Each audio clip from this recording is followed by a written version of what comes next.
Hello, everyone. My name is Gitika Gorfi, and today I am very honored to be interviewing a very special space champion and a huge role model of mine, Miss Sylvia Acevedo. Miss Acevedo is an American engineer, entrepreneur, investor, businesswoman, lifetime Girl Scout, and rocket scientist. She was the CEO of Girl Scouts of the USA from 2016 to 2020. As CEO, she led the organization's largest release of badges with over 100 in STEM and outdoors.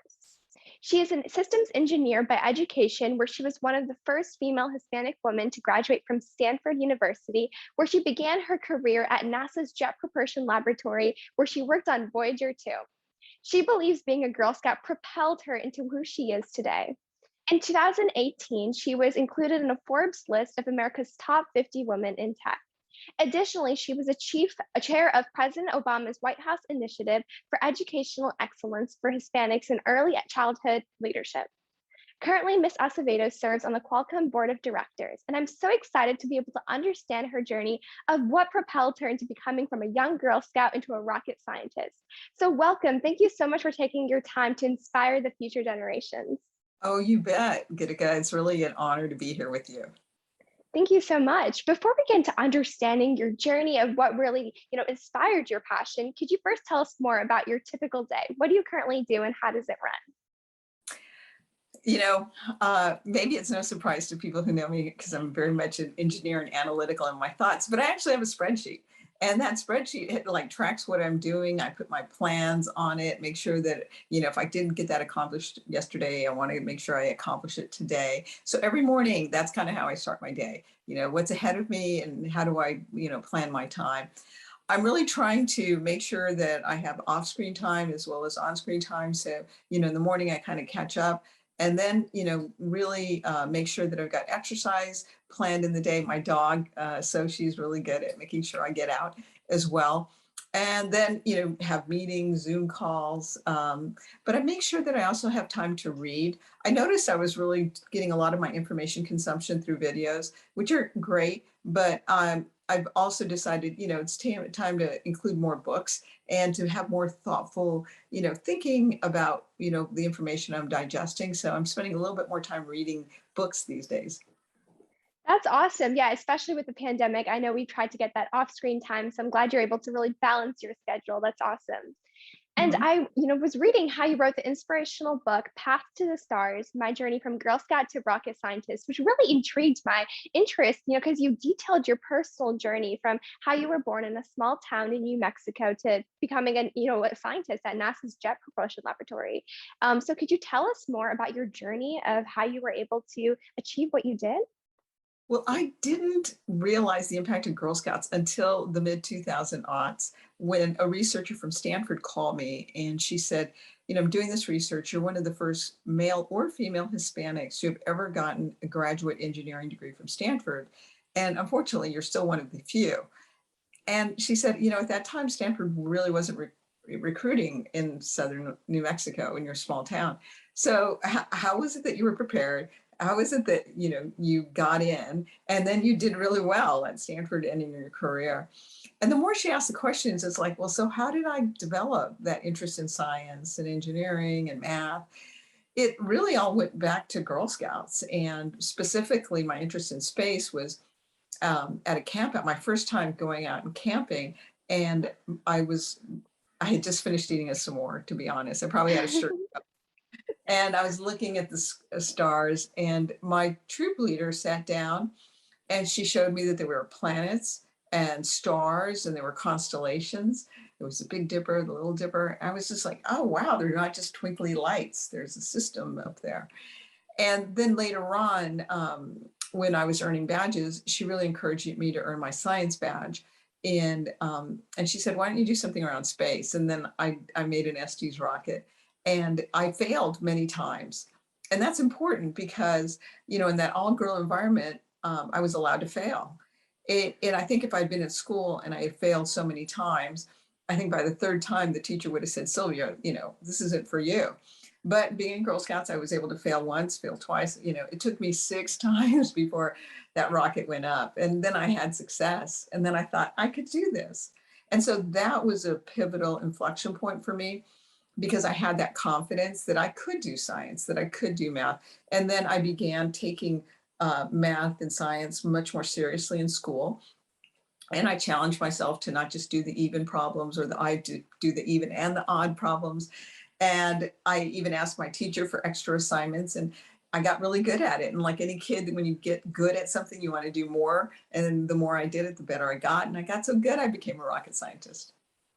Wow, it's amazing to see how much Girl Scouts was really fundamental in your journey to becoming and learning and discovering your passions. As a Girl Scout myself, I can definitely say it has allowed me to become a leader in my community and kind of equipped Mhm. me with that confidence I think I wouldn't have gotten without it. So I can definitely relate with what you were saying. And so, did you ever feel like an imposter syndrome or feel inferior being one of the only, Hispanic people to graduate from Stanford? Not at all. I really don't resonate or feel that. And maybe it has to do back to the cookie program. My troop leader taught me that never walk away from a sale until you've heard no at least 3 times. But it also taught me the importance of persistence, resilience, and getting to a yes. And I think I know I realized the first person I had to convince that I could sell and meet my goals and targets was myself. I had to convince myself.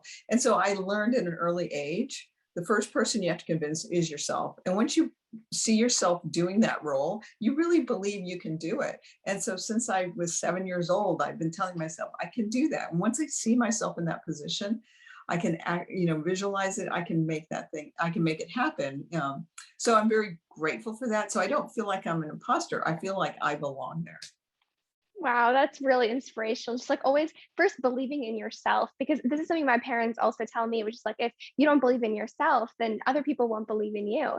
And so that kind of like segues into my next question, which is, I was reading how your parents played a really fundamental role on who you are today and your character. And one specific thing that stood out to me was how your father said to like never give up and always follow your passions. And there's a specific example that I read where you were saying that you biked to the restroom from your first job because there was no restroom like facility in where you worked. So could you tell us more about that experience?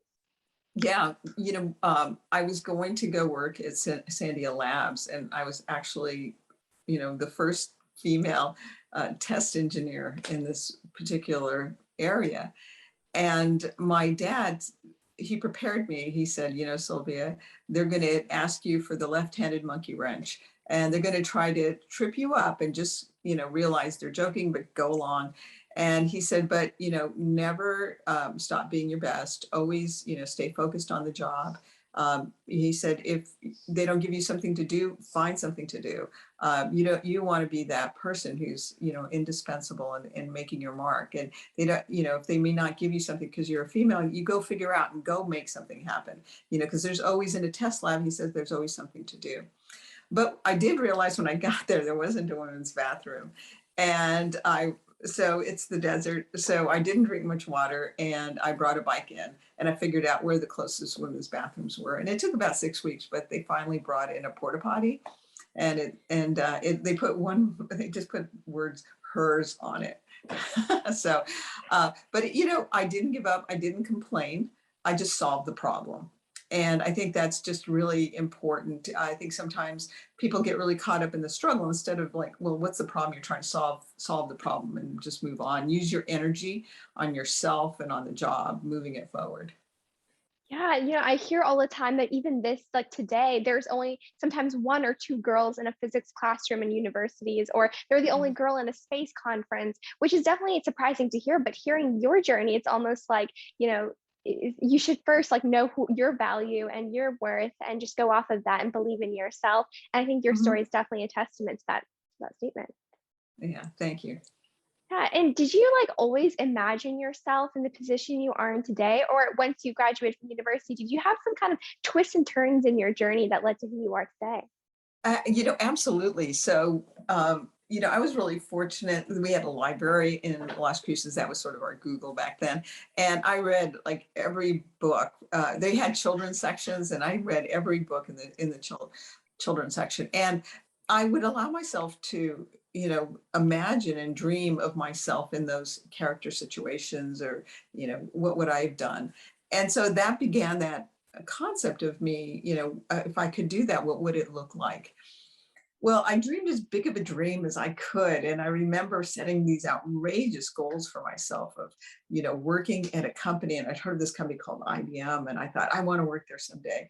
And I wanted to get my master's, and after 9 years old, when I learned about Stanford, I was like, I'm going to go there. Well, what was interesting to your question is that when I was 28, I was like, all these goals that I'd been shooting for, I've like achieved. So that caused me to sort of go back and think, okay, now what? Now, what do I want to do? And I realized I really didn't know a lot about how do you progress in corporations and how do you, achieve certain things in your life. And I remember going and talking to my boss at IBM, and I said, well, I want to be like one of the execs that runs this place. I mean, my goal before was just to work here. I got that. So now how do I become one of the leaders here? And he laughed. He laughed at me. And I said, okay, well, let's just imagine what kinds of skills and experiences would I need? So he began rattling them off. You need to have product experience, you need marketing, you need sales, you need P&L experience. And I wrote all of those down. And I began meticulously going and taking jobs to have that exact skill. And I'll tell people, it's not easy either. It took me 6 months sometimes to just land one of those jobs. It wasn't like, hey, I decided to do that. It was persistence, it was resilience, it's figuring out how do you break through. But I did it and I got this great experience. And so that was really important. So, I had to retool myself, had to keep being a curious learner, get additional skills so that I could have additional responsibilities as well. Yeah, it's like you didn't just stop at your childhood dream, but you like built upon that and grew upon that, which is definitely important Mhm. to remember. And did you have like, obviously you were saying there was times where you spent 6 months looking for your next, job that you want to go into. So were there obstacles? And if so, how did you overcome them, whether it be like mentally or some situation you had? So one of the big obstacles was my gender, especially when I wanted to do international work. They said women wouldn't be accepted. And twice in my career, I had to buy my own plane ticket, travel to a foreign country, meet people there, get letters of recommendation, and bring them back so that I could prove that I would be successful in those markets. And so that was something that it was a big investment on my time and my in expense, but I did it because I knew I had to overcome that objective. Another time, I just couldn't break in. I wanted again to get into a really fast growing area of a division in the Pacific region. And I just couldn't break in. So finally, I did a lot of analysis, and that's something that I love to do, data analytic work. And then I created a presentation, and I showed that if the region had the same kind of penetration in multinational accounts that I had under my responsibility, that it would grow, sevenfold. And I created this presentation, and I really tracked down the vice president of sales in that region. And I got him right outside the elevator. And I said, look, just give me a few minutes. I can show you a 7x growth in your region. And he's like, oh, okay. So we got in a team room, and I just went through my slides. And he looked at it, and he went to grab it. And I put my hand on it, and he said, can I have it? I said, yes, you can, but it comes with me. And that is what finally broke in and allowed me to break into that region. So I had to do things that were a little bit different, but I needed, I wanted to have that opportunity. So that's what I did. Where did you like find your like motivation behind all that? Because obviously there was a lot of obstacles behind it. So what kept you motivated? What advice would you give for young girls? So when you want something and you really know you would be a fit, and it's just people's prejudices or whatever, you've got to get around that. And so you've got to figure out, how am I going to get around that obstacle? So in one case, one of the hiring executives, he didn't want to hire me to work in Latin America because he said it would be too dangerous. And so in that case, that's when I asked him what he thought the most dangerous country was. At the time, he said it was Chile. I bought a ticket. I went down there, came back, letters of recommendation. So I solved for his, challenge. In the other case, they didn't see me contributing at all for whatever reason. So I had to show them, here's how I can contribute. Not only contribute, I can help grow your business 7x. So you've got to figure out what is it that is holding them back, and then solve for that so that really they have no option but to hire you. Wow. Yeah, that's definitely a very different perspective and something that we should all just like kind of take in because it can definitely help you achieve your goals and even go beyond what you wanted to achieve. So kind Yeah, of dive, don't give up. Don't give up. yeah. Definitely. I think just like always knowing what you want and just going after it and don't let someone else dictate what you can do. I think that's definitely the moral of what you were saying. Like you Mhm. achieve, you dictate your own life and you can go after it, prove to people that you are worth the job. So definitely that's an amazing lesson. And kind of diving a little bit away from your journey, I'm also like, I love the experience that you've had, especially you were working on the Voyager 2 team at NASA. Could you share like your experience being a part of the team? Yeah, I was really fortunate when I got hired at JPL. It was right when Voyager 2 was going to do a flyby of Jupiter and its moons. And that's like Christmas. So just so you know, it takes a long time to get to another planet. It just takes a really long time. So I got hired right at, basically the equivalent of the holiday season, because I was like joining right then. And some of the iconic images we have of Jupiter are from that Voyager 2 flyby. And we were seeing these images transmitted back we'd never seen before. And that was so exciting. Also, you have to remember you pretty much were working 24/7. I remember sleeping in the cafeteria because you were getting all this data coming back and you needed to analyze it really quickly on the spot. So that was really a fascinating time. I specifically focused on the moons Io and Europa and getting data and analyzing that. So that was a really fun time. I also got to work on another project back then it was called the Solar Probe. It's now called the Parker Solar Probe, and it's on its way to the sun now. But that was great because you had to solve for like all sorts of complex things. I mean, really, it was imagine the universe of possibilities. How are you going to get close to the sun and have the instruments still work, the thing not melt down? How do you handle, solar wind, all that radiation, all that heat, all these issues getting hit by an asteroid? So that was so fun because it was just imagining all these possibilities and then beginning to think about how you would problem solve. That's what really excites me about space. It's just this environment, like you get to, like as your job, you get to foster innovation and come up with solutions to help us on Earth as well, which is, I think, what intrigues me. Personally, I'm very interested in aerospace medicine. And as we're looking to sending humans to Mars, just like the medical advancements we need to have, the telemedicine, and how we can apply that back on Earth, it's just limitless. And that's what's exciting about space. And so I'm curious, what's the most exciting project or research you've worked on, whether it be Voyager 2, something at NASA, or even Girl Scouts? One of the most impactful projects that involved research that I worked on was actually around eyeglasses. So when I was working in education and solving for disparities, what I noticed is that kids in low socioeconomic areas didn't wear glasses. And when I then began doing the research and understanding and problem solving, like, why don't they? I learned that even though they would get vouchers, it was very difficult to get to the location that would then get them glasses. The glasses they got were really ugly, so the kids didn't want to wear them. And also, if they didn't want the ugly glasses, the only other glasses were really expensive. So I cobbled together really a community-wide response, and we ended up getting a vision van, a mobile vision van that would actually go to the schools and make the glasses on the spot. And over 11,000 kids got glasses that didn't have glasses. And it was so heartwarming to see kids put on glasses and like their faces would light up because they'd say, wow, I can see the chalkboard, I can see the leaves on the tree. Or I remember one young kid, he looked up at his mom and he smiled and he said, "Oh my gosh, you're so beautiful."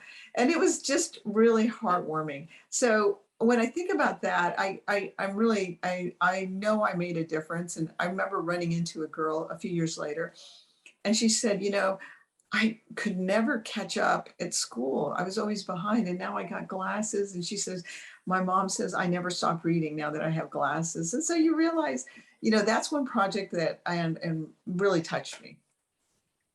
Oh, wow. Just like when you're talking about it itself, it's like making my heart warm so much because just like knowing that you changed a student's like path or journey and like what they love to do. And now they're able to, really be able to see things properly and like educate themselves. And wow, that is just an amazing project. Really glad to hear. And, another project that I know you were working on is the many badges you introduced in Girl Scouts related to STEM and outdoors. And as a Girl Scout myself, who's interested in STEM, that was just amazing. So could you tell us more about what drove your initiative? Oh, yeah. So, when I started as the CEO, the number one thing parents would say to me is, why should my daughter join Girl Scouts? She's going to sell cookies and make macaroni necklaces. And what I realized is that there hadn't been a real investment in making sure that the badges were relevant and current and modern to what the girls were doing today. And so, we went using an agile style of programming. So we changed the way we develop badges. We partnered with organizations. And then I did a lot of fundraising so that we could afford to create those badges. And, I'm so grateful for that because the badges are so relevant in the great outdoors, the partnership with the North Face, rock climbing, bouldering, trail running, snow camping, just great badges. Entrepreneurship, I just couldn't believe that here we have this great cookie program and there were no entrepreneurship badges to really solidify the business skills that girls were learning. Civics, another area. Civics has been taken out of American classrooms and created badges from Daisy all the way to ambassador, and also democracy badges so that even if a girl didn't have civics in the classroom, she would learn about the three branches of government and how our democracy works. But then STEM, it's like I didn't want girls just to be users of technology. I wanted girls to be the designers, the programmers, the leaders in technology as well. And so you're right. We really made sure we had coding badges, data analytic, process, think like an engineer badges. I love the robotics badges. And then cybersecurity. And I'll tell you, in 2019, over 1 million girls earned STEM badges, which is fantastic. And 180,000 of those are in cybersecurity, which really matters because we have to be able to control this technology so that it doesn't overtake our lives, our children's lives. But you can't really understand how to push back unless you understand the technology. And so I'm just so grateful that girls have those great advantages. Yeah, it's definitely amazing to see how Girl Scouts almost not rebranded, but changed the drive, like, from not only just becoming, girls and forming a community and having friends, but adding on top of that to have real world skills, something that they're passionate about, discovering their careers. I think that's definitely amazing that Girl Scouts was able to provide those opportunities. And so, another question that I'm really curious about hearing this perspective is since you were involved in space for so long, you probably have kind of like an insight of how you foresee the space industry to be. So, makes you nervous and what makes you excited about the future of the space industry?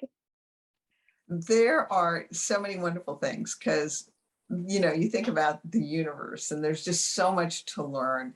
Also, being outside of Earth and its orbit and looking back at Earth, you see what a fragile planet it is. So I think as we explore space, we're going to learn a lot more about our own environment and our own climate. So I think that is a huge aspect. There's so much that we can learn by going above Earth and learning from it, especially when it has to do with climate.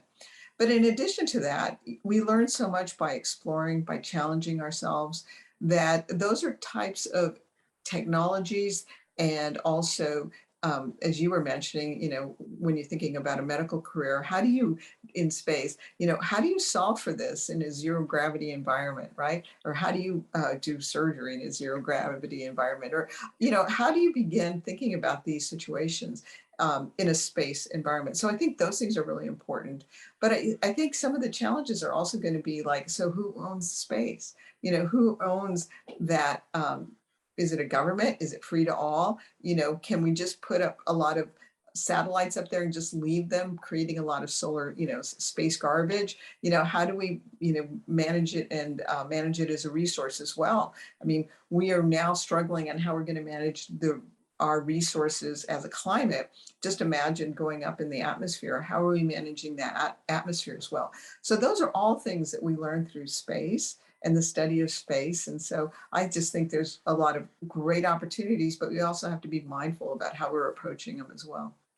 Definitely. And as a private, a lot of private companies are starting, commercialization of space is occurring, definitely being mindful of space debris as well as, what space really is for and the place for innovation is definitely something that we have to be cautious of, but also the future is very limitless and exciting. So now that we were able to learn a little bit about your journey and perspective on space, my final and last question for you is what advice, which you've given plenty already, but what final piece of advice do you have for young students regarding their pursuit of a passion in the STEM field, space industry, really anything they want to pursue, something that you wish someone told you when you were in high school or middle school? What's really important is really getting out there and trying something. And when you have a job, even if it turns out that that isn't your perfect job, no matter where you go, you're going to be working with people. So you're going to start learning people skills. So that's very important. But you also learn the importance of showing up, doing your work, doing your tasks assigned. And if you find that that industry isn't for you, you will still learn really valuable skills that you can transfer to another area of that would be much more interesting to you as well.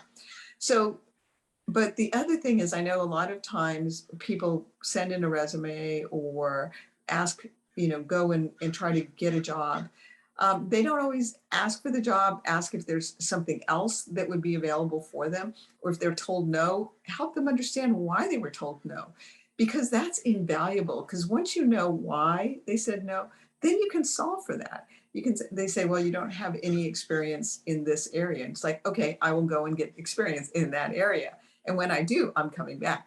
So it's important to have that persistence and resilience. And a lot of young women I've learned haven't always asked for the job. And when you're in a job, they don't necessarily ask for a promotion. So I would really encourage you to not only go after the job that you want, be persistent, resilient. And once you get it, don't be afraid to ask for a raise and ask for promotions as well. That's an amazing advice. I know a lot of times I was reading, how we just don't ask for what we want because we're afraid of being, judged, or we're just not confident enough to go tell them what we want, but always taking that extra step to just voicing what you really want, keep trying different things, be open, don't ever, limit yourself to certain careers, and just keeping openness in everything that you do is such amazing advice. So I want to thank you so much, Ms. Acevedo, for taking your time to really inspire us. I know I was definitely inspired, and the work that you're doing is truly amazing. So thank you so much. Oh, thank you. You make me really proud.